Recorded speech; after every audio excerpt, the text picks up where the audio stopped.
Thank you. Hello and welcome everyone. My name is David Lim. I am with Regulatory Doctor. Thank you for joining today, talking about today's interesting topic, understanding the regulatory requirements for the over-the-counter drugs.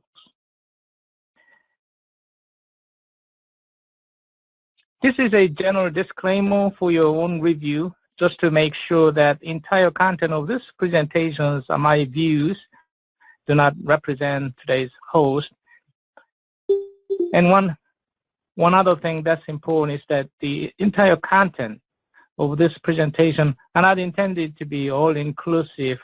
What that means is that even though I believe I put together the best content for today's presentation purposes, you may have some other questions that you may have expected me to address.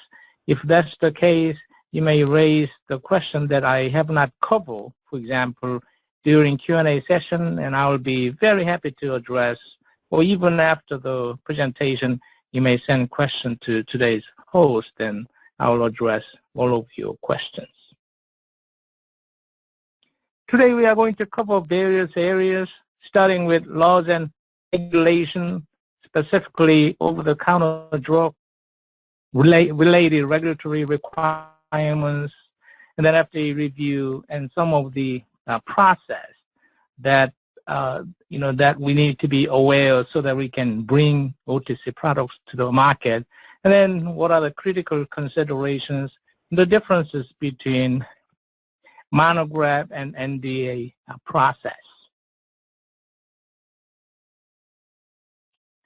Let's briefly review legislation in the U.S. It's interesting to know the whole process. So back in 1906 or before, there was no regulation per se regulating human drugs in the U.S.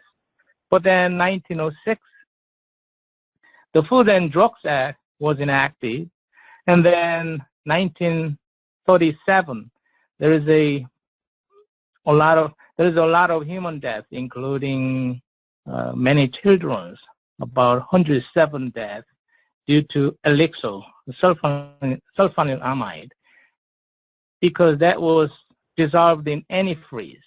And because of that, a lot of people died back in 1937. And then U.S. Congress acted quickly. 1 year later, 1938, Federal Food, Drug, and Cosmetic Act, FDNC Act, or simply FDCA, was enacted requiring safety.